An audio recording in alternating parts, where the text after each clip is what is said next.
Last year, It's happened! they went and took it. He struck him out looking! This year, The Texas Rangers win the World Series!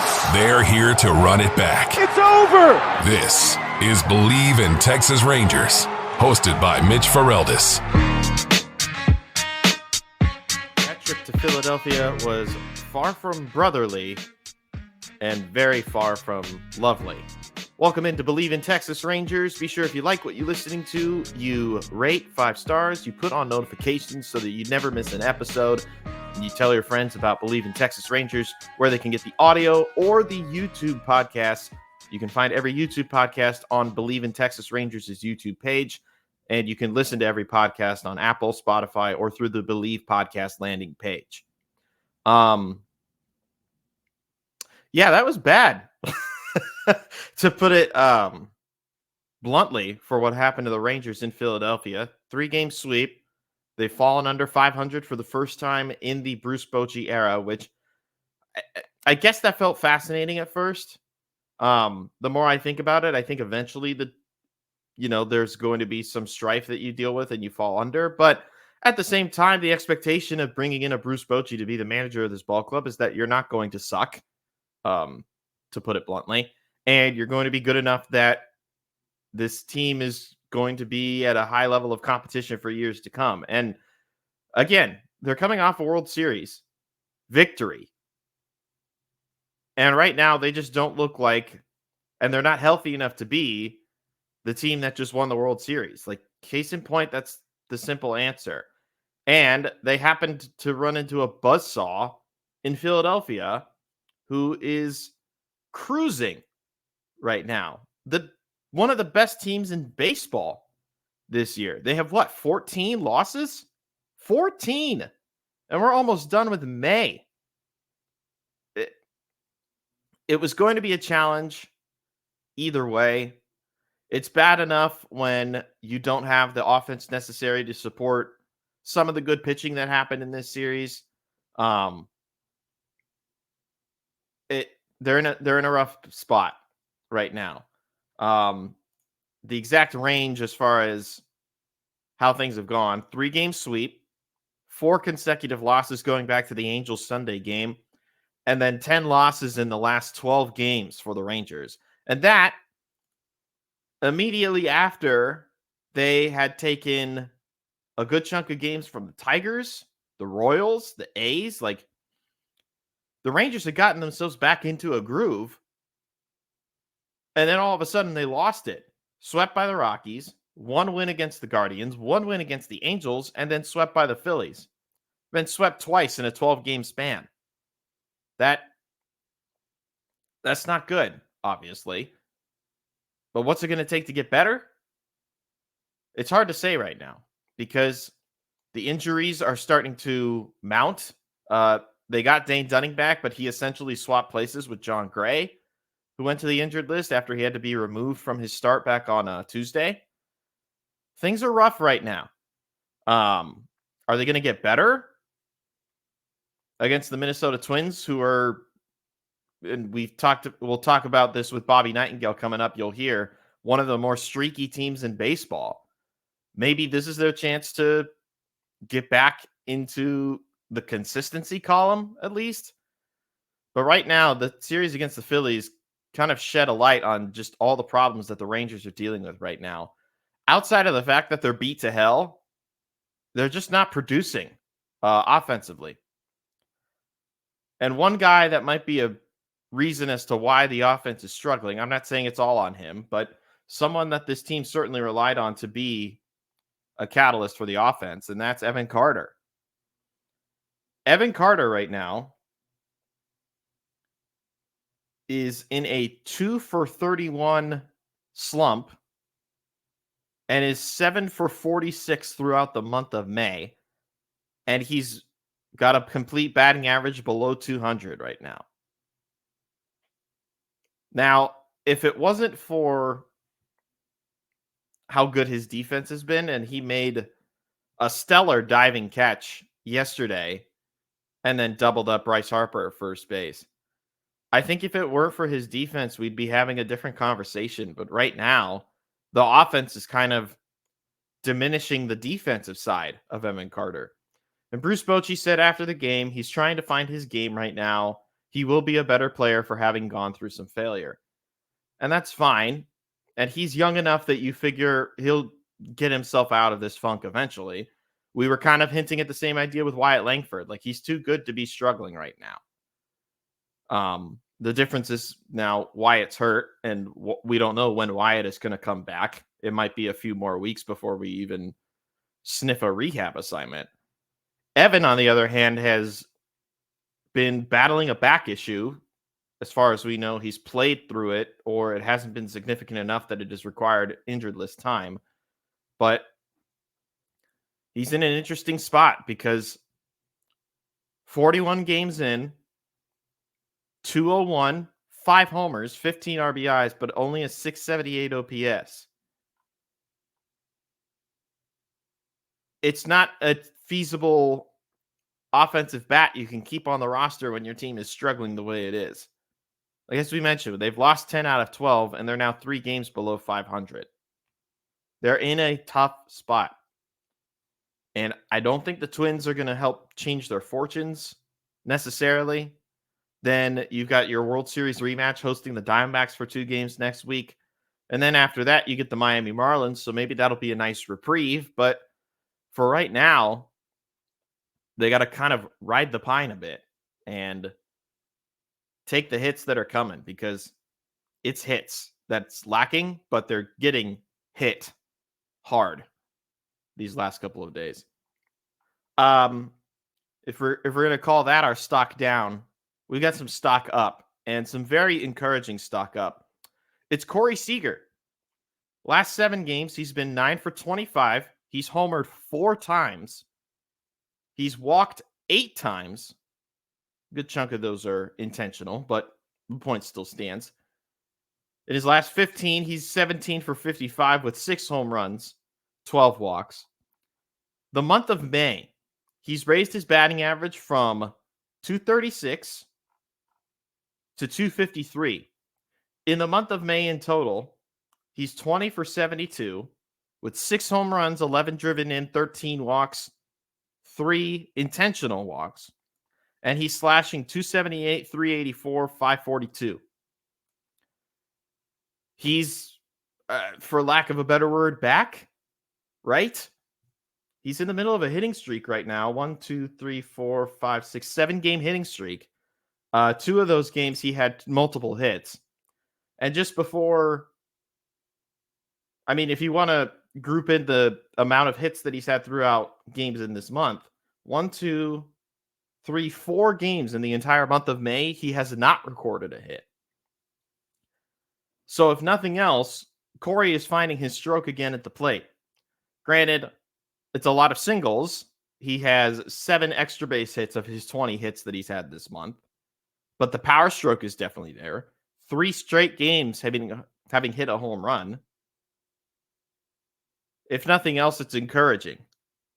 I mean, he got the day off yesterday, so there's nothing to compare as far as how well he did yesterday. But I mean, can we say that he's their hottest hitter right now in a lineup that has struggled to produce offense? And if nothing else, it's very encouraging to see Corey look like Corey again.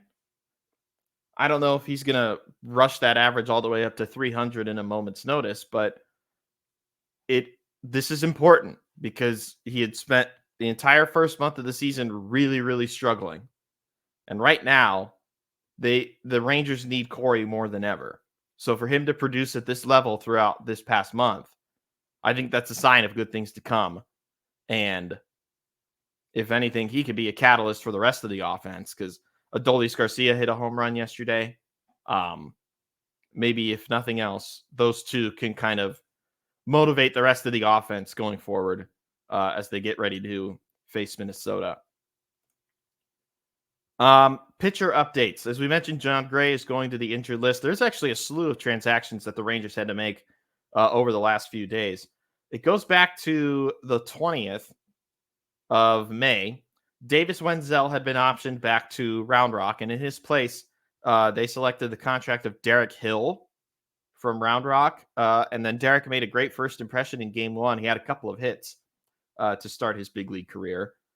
Austin Pruitt has been transferred from the 15 to the 60-day injured list. He's dealing with a right knee medical meniscus injury. That's not good. What is good, though, is that Brock Burke pitched in a rehab assignment last night. I think he got about an inning and some change in behind someone else who we'll mention in just a second. But Brock Burke making his way back from injury, that could be good for the bullpen, especially now that Pruitt has been transferred to the 60. Cody Bradford has also been transferred to the 60-day IL. As we mentioned, his return is taking a little bit longer, and he's actually been shut down from pitching. John Gray placed on the 15-day injured list. He's dealing with a right groin strain. And then back up in their places, Dane Dunning is back, and Jesus Tinoco, infamously known for allowing the 60-second home run to Aaron Judge. But more importantly, he's a right-handed arm for the bullpen that is getting his first shot this season. And then guys to keep an eye on in the minors. First would be Nabil Crismat, who was signed to a minor league deal a couple of days ago. He has big league experience. He's had experience starting. He's had experience in late innings relief. He's kind of been all over the place, most notably with the Padres, but he's spent time with the Rockies as well. He could be an option that the Rangers could turn to. The other one would be to keep an eye on is Johnny Cueto, who got his second start in Round Rock last night. So the Rangers have a TBD slot for Sunday's game. Cueto's not going to be able to fill that spot just because of how it lines up with the rotation. There's a chance. I haven't looked at when the last time Jack Leiter pitched, but there's a chance they could go down that road again. There's a chance that they select the contract of Nabil Crismat and then somebody else gets kicked off the 40-man or transferred to a 60-day IL, however they do it. But Johnny Cueto, yesterday against Sugarland, went 5 innings. He allowed 8 hits, 4 runs, a 1 home run, and he struck out 5. His first start in Round Rock was against Reno, and he threw 4 innings and allowed 4 hits. And both of those are positive signs. For those of you that are junkies of the Pacific Coast League, you understand that the ball loves to fly in that league. So we shouldn't be too in the weeds about 4 runs allowed in 5 innings for Cueto in the PCL.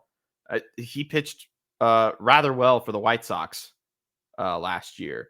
So there's a chance that Cueto finds his way back up to the bigs with the Rangers, especially with the injuries that they're dealing with. I just don't think it will be this weekend because if he just pitched, there won't be enough time for him to rest to be able to pitch again on Sunday. But Cueto progressing, that's a name to keep an eye on as the Rangers are still looking for help with the rotation in the roster. It's just a whole mess right now. Really quickly, because I know this is passionate. This is a touchy subject for a lot of people, myself included. Rob Manfred recently in a press conference, or at least in a story, courtesy of the Associated Press, was asked about robot umps, as a lot of people call them, but essentially the automated strike zone and transitioning to that aspect of baseball. Quote, "It's becoming more likely that this will not be a go for 2025. Basically, they're still having technical issues with it, and so it will require a little extra time." I'm not too beat up about this news, but I know there's a lot of people that are, they're throwing it back in Rob's face that like, oh, just wait until he sees how it's being called right now. Yeah, we're aware of the human error aspect, and I'm not trying to defend some of these. There are some umpires that I wish would find a different job, I guess would be the polite way of me saying it. But that is kind of a kick in the what's for some people. I appreciate the push for consistency and the push for accuracy. Nothing is perfect, though. And I think the best that we can just hope for right now is that they continue to work on this product and eventually implement it in a way that doesn't necessarily affect the day-to-day work of the current umpires. So that's going to do it for the recap section Right now, we're going to transition to the interview that we had with Minnesota Star Tribune Twins beat writer Bobby Nightengale. We got a chance to talk to him yesterday, Thursday, before the games happened. So here right now is the conversation with Bobby Nightengale. Welcome back. As we know, the Rangers are making their way to Minnesota for a 3-game set against the Twins. And I'll preface it by saying it's probably going to be a popular weekend when it comes to Minnesota and DFW sports in the Twin Cities. And to get some insight on the Twins, the team that the Rangers will be facing, we turn to Bobby Nightengale, who covers the Twins, does a great job covering the Twins for the Minnesota Star Tribune. Can we actually start with that, Bobby? The fact that it's going to be one heck of a weekend with Game 2 of the West Finals happening on the Friday of the first game of this series. Yeah, I mean, they already moved up Friday's game by an hour just to kind of accommodate, because Target Field and Target Center, where the basketball arena is, they're next door. So it's going to be, I know there's a block party set up for kind of the area. So, I know the baseball game will be kind of second fiddle, but it should be a rocking environment just in terms of kind of a must-win game, for the Wolves after losing game 1. And I have to imagine, too, that it's going to be a prime tourism opportunity, because this actually wasn't the first time that the Rangers found themselves in a situation where a fellow team would be in the same city at the same time. I know the Stars were in Colorado playing the Avalanche not too long ago. So it's a prime opportunity for tourism in Minneapolis, I'm sure, too.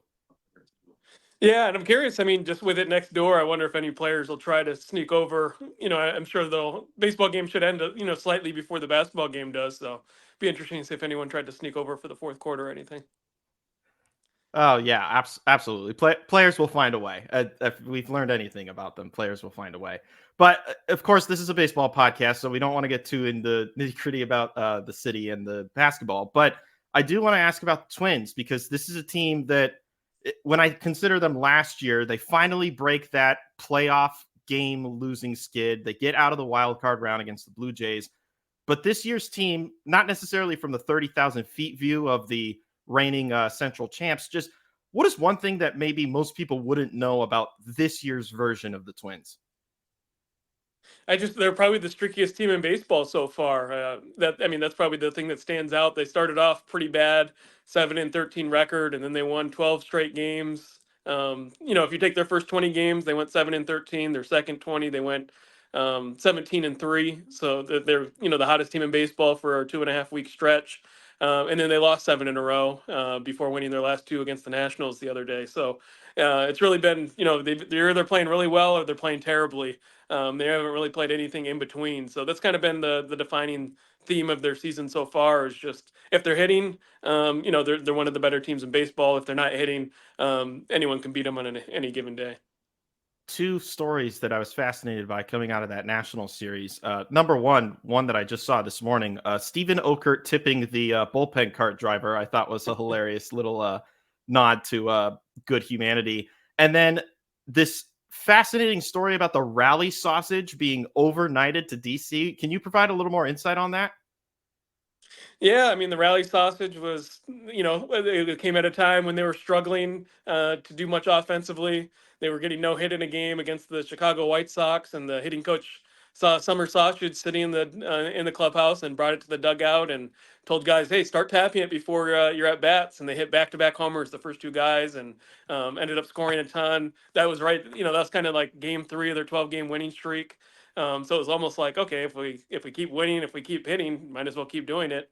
And then they didn't travel with it after they got swept by the Yankees. That was kind of their first series they dropped, and in 3 weeks. So they left it behind. They got swept by the Guardians. The offense only scored 12 runs in their 7-game losing streak, so they had no offense. And so when desperate times comes desperate measures, and they said, "Hey, how about the rally sausage? If we can get it back to someone can mail it to DC." So they overnighted it, and first game back with it back in the dugout, they scored 10 runs and won 10-0 and ended their losing streak. So it'll be back in the dugout for the Rangers series, I'm sure. Bobby Nightengale, he's with the Star Tribune, joining us here talking about the Minnesota Twins. And one guy in particular that it's been an interesting career for Byron Buxton when you consider just how talented of a player he is, because we know he's wicked fast. He's really good defensively. He's got the power swing, but he's struggled to complete a full season. So I wonder, what is the reception around particularly Byron, given what he means to the city, but his inability to complete a full season? Yeah, I'd say, he probably gets more criticism just based off the fact that he hasn't played, 100 games. Um, I don't know if he's ever done that maybe once in his career, but hasn't done it since 2017 or 2018 to play more than 92 games. So, he's kind of that lightning rod when they're doing well. He's, one of the most loved athletes. When they're struggling, fans look at him as kind of one of the first guys to blame. But like you said, I mean, he's electric when he's on the field. He's feeling healthier this year. Last year he was DH only. He didn't feel good enough to play center field. They're hoping they'd kind of get him to a point where his knee felt good enough that he could play center field last year, and it never happened. This year he's basically played center field almost every game he started. Besides, there's been a few games where he's DH, but definitely their everyday center fielder when he's healthy. He's had one stint on the injured list this season, but it's just his defense. I mean, it just makes such a big difference when he's out there. You notice so many balls that fall when he's not there, and a backup's in center field. So I think that's probably the biggest difference. And then anything he can do offensively. I mean, the way they've been slumping. He just came off the injured list in Cleveland, and had a game in the ninth inning where he beat out a ground ball and then scored from second on an air to tie the game. And then when they finally ended their losing streak, he hit 2 homers. So he's a guy. I mean, when he's playing well, the whole team plays well. Another guy that kind of fits the descriptor of talented when he plays, but has been struggling with injuries the past few years, I would think, is Carlos Correa. And a lot of us have followed the very unique saga that led him back to the Twins after that 1 year, and then the opt out, and then the crazy offseason. From your perspective, how was it received when he decided that he wanted to come back to Minnesota? Yeah, I mean, Twins fans were happy just in terms of, they saw him in a 1 year sample size. I think everyone, probably 95% of the people in the organization and everyone outside the organization, thought that was it. He's going to sign somewhere else for a bigger contract. And he did get those contract offers and just failed the physicals and found his way back in Minnesota. But last year, I mean, he dealt with like plantar fasciitis basically the whole season. He had it since May on, and basically struggled to walk when he wasn't on the field. So he kind of gutted it out the whole year. Then the playoffs came, and playoff Carlos Correa was he was a legend in Houston for that, and kind of carried it to Minnesota. Had some great plays. Was a big reason they ended their advanced in the playoffs for the first time in 20 years. So he kind of fell back into that big lore, like, okay, he's the engine that goes. And this year you can tell he's healthier. The plantar fasciitis is behind him and hitting better. He had one stint on the injured list for an oblique thing, but other than that, he's been playing great shortstop, hitting for more power than he did last year, and kind of looking like the guy he was in Houston. We're chatting with Bobby Nightengale, who covers the Minnesota Twins for the Star Tribune, taping this Thursday morning ahead of the Rangers' final game against the Phillies, but before their 3-game set against the Twins in Minnesota. I'm fascinated by trades just in general, and there's 2 particular trades that I look at and I wonder, did those 2, in a sense, kind of cancel each other out in a way? The Jose Barrios trade in 2001 that netted you guys Austin Martin and Simeon Woods Richardson. But then the Tyler Mahle acquisition that saw the departure of Spencer Steer and Christian Encarnacion Strand. Like, from my perspective, it doesn't feel like the Twins were greatly negatively affected by the 2 of those deals.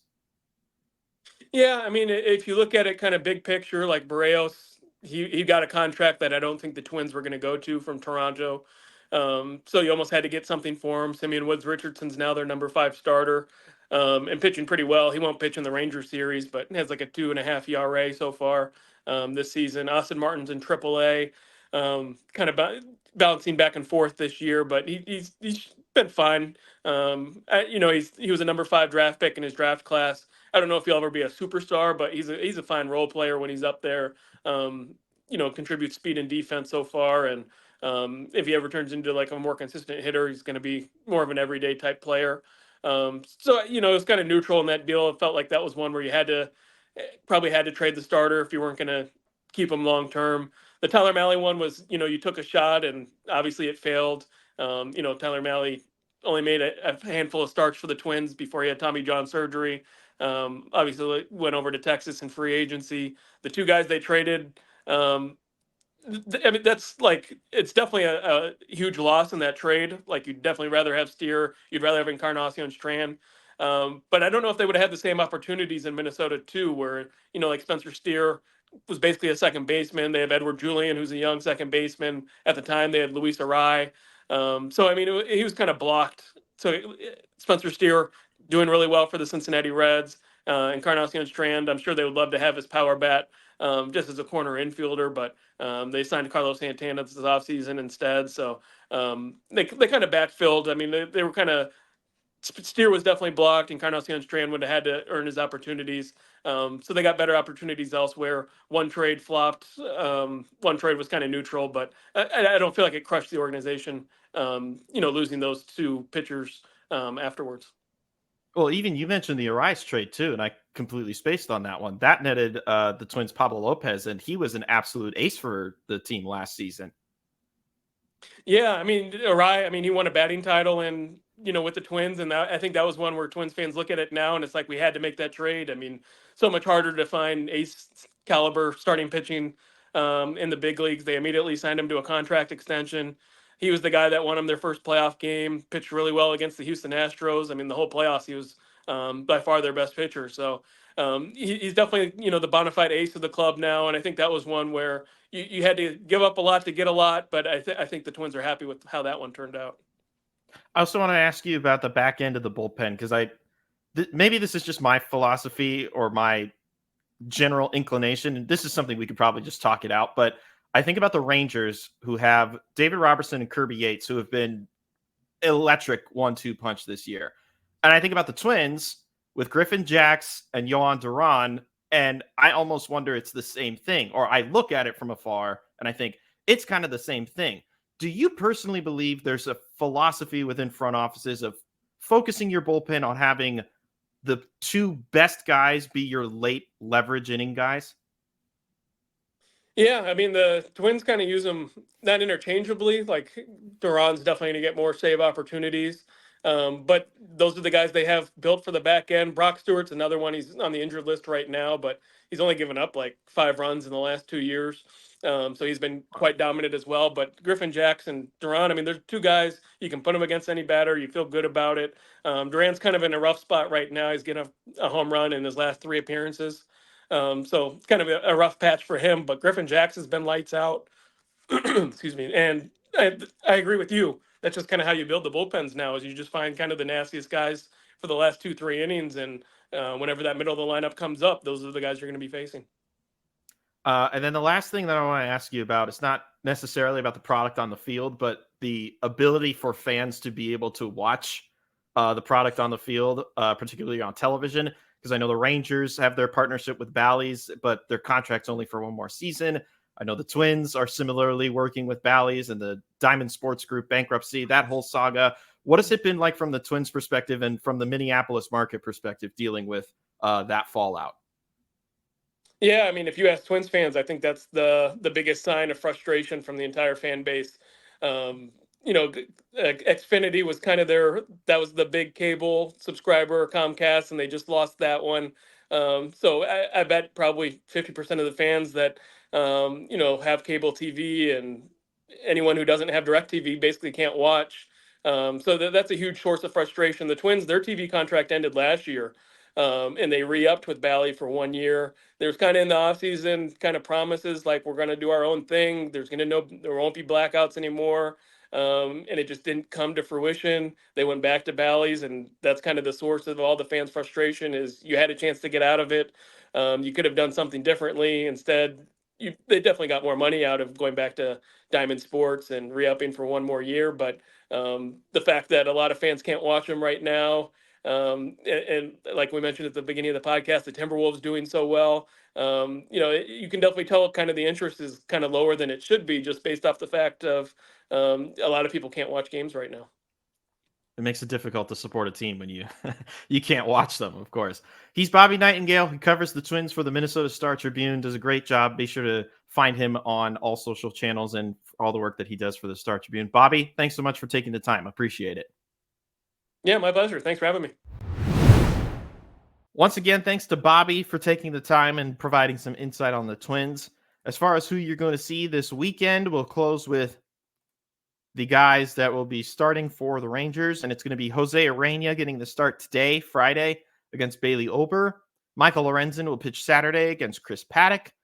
And then Sunday is a TBD, but then they've got to go against the ace of the Twins, Pablo Lopez. So it's going to be a tough weekend because those are three guys in the Twins rotation that have pitched exceptionally well in some starts this year.